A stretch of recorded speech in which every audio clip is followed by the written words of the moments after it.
আসসালামু আলাইকুম দর্শক, বাইর পোলায় ডিম লই আইছে, ডিমের কোরমা খাইবে। এখন কি করবো কন? এখন ডিমের কোরমা বানাই দেওয়া লাগে না? এখন ডিমের কোরমা বানানোর পাইনে ডিমগুলো সেদ্ধ করে এলাম। হৃদয় দে জালটা ধরাই দাও। আচ্ছা ঠিক আছে। জাল ধরাই এলাইছে, এখন ডিমগুলো দিয়ে দিব।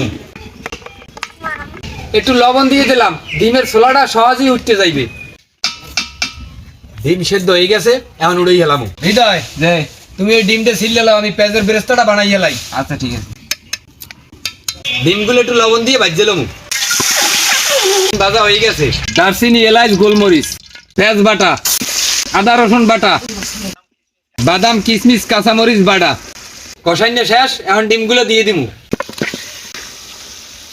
খাঁটি গরুর দুধ দিয়ে কষাইলম। এখন আবার দুধ দিয়ে কষাইলম। দুইটা কাঁচামরিচ দিয়ে দিলাম, অল্প একটু চিনি দিয়ে দিলাম, স্বাদ মতো লবণ। হৃদয় রে, মোর ডিমের কোরমা তো হয়ে গেছে। তোমার কাকির পোলাও কত দূর? পোলাও হয়ে গেছে, আমি এটা উঠেই থইয়া এই নাইয়া। আচ্ছা আচ্ছা ঠিক আছে। দর্শক, বাইরের পোলাগুলো খাইতে বইয়ে পড়ছি। কিন্তু মেহমান না, কিন্তু ঘরের পোলারা। তা বিসমিল্লাহ কই আসবো, বাইরের পোলারই দিলাম। বিসমিল্লাহ।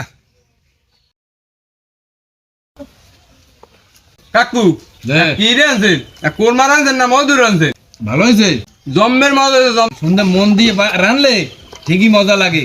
আর যে ঠান্ডা ঠান্ডা আবহাওয়া, খুব ভালো লাগতে আছে। মরে কিন্তু আরেক পিস দেওয়া লাগবে। আরেক পিস লওয়া তুই। আলহামদুলিল্লাহ, খুব ভালো লাগছে খাওয়ানটা। ভাল লাগছে, ভাল লাগছে। হইনে আমারও ভাল লাগছে যে আমার হাতের রান্না তোমার ভাল লাগছে খাইয়ে। দর্শক, নিজে রাঁধছি এই পিন্ডে কই না, ডিমের কোরমাটা আসলেই অনেক সুন্দর হয়েছে। তাই আমরা খাইতে থাকি। আপনারা সুস্থ থাকেন, ভালো থাকেন, আমাদের জন্য দোয়া করবেন, আপনাদের জন্য দোয়া করি।